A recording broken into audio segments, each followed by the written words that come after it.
Добрый день, Михаил Геннадьевич. Александр Табучан, Вестник Кавказа. Для начала про Дым Отечества. Что происходит с российской политикой по отношению к Ирану?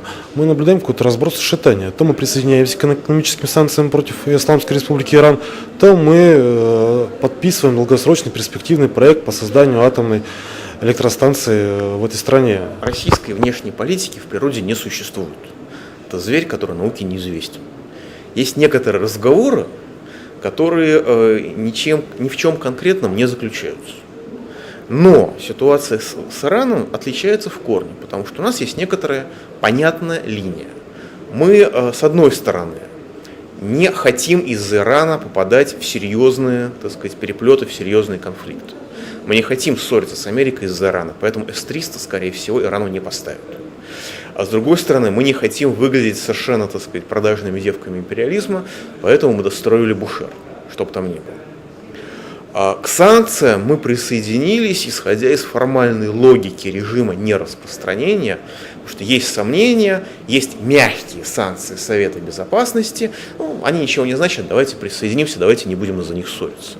То, что эти мягкие санкции дали моральное основание для уничтожающих санкций, которые ввели США и ввели Евросоюз, об этом наши дипломаты не подумали. Так что это есть логика, другое дело, что это логика разорванная. Помните, ситуативное реагирование. Ситуативное реагирование было, оно и осталось. Есть ли у вас какие-нибудь сведения, либо предположения о реакции наших западных партнеров Соединенных Штатов Америки по поводу запуска Бушерской АЭС? Конкретно к Бушеру никакой особой реакции нет. Да, они все-таки доделали это, несмотря на сопротивление. Да, это наше поражение. Но поскольку в повестке дня стоят более серьезные вещи, стоит война, нападение на Иран, Бушер в этом отношении роли не играет. Складывается впечатление, что развитие ядерной программы в сфере энергетики в Исламской Республике Иран неизбежно приведет к росту влияния этой страны на ближневосточном регионе. И, соответственно, неизбежно приведет к еще большему ужесточению, столкновению с государством Израиль. Так ли это?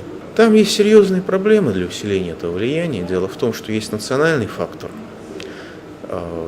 Иранцы не арабы. И есть религиозный фактор. Это шииты, которые сильно отличаются от суннитов, а в некоторых странах находятся в состоянии тихой гражданской войны друг с другом. А в Ираке, скажем, громкой. Так что здесь есть объективные преграды для распространения влияния, но если рассматривать арабскую улицу, то рост популярности Ирана и рост восторгов по отношению к нему вызван не тем, что у него есть там атомная электростанция или нет атомной электростанции, запустили они спутник в космос или не запустили спутник в космос, а тем, что он является суверенным государством, в отличие от многих других арабских стран, и проводит политику независимую от Соединенных Штатов Америки. Это вызывает восторг. И это, соответственно, вызывает негодование Соединенных Штатов Америки, Израиля, и страх с их стороны. Это жизнь, что ж поделаешь. Это единственный конечный проект России по отношению к Ирану? Или мы можем рассчитывать, предполагать, что будут какие-то похожие альтернативные проекты на развитие, долгосрочное развитие сотрудничества, хотя бы в сфере энергетики? В сфере неядерной энергетики, я думаю, нам в Иране ловить нечего. Там достаточно жесткая конкуренция, но если совсем уже огородят Иран санкциями, тогда у нас что-то появится. В сфере атомной энергетики, я думаю, что у нас хорошие перспективы. Конечно, 20 энергоблоков, о которых грезил еще Шах, для того, чтобы это построить в такие сроки, не только наших мощностей хватит, во всем мире строителей не найдешь, и мощностей для этого не найдешь.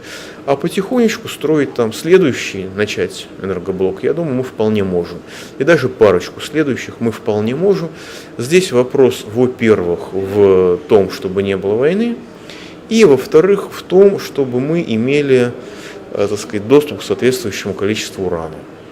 Потому что здесь у нас тоже есть проблемы из не очень разумной политики.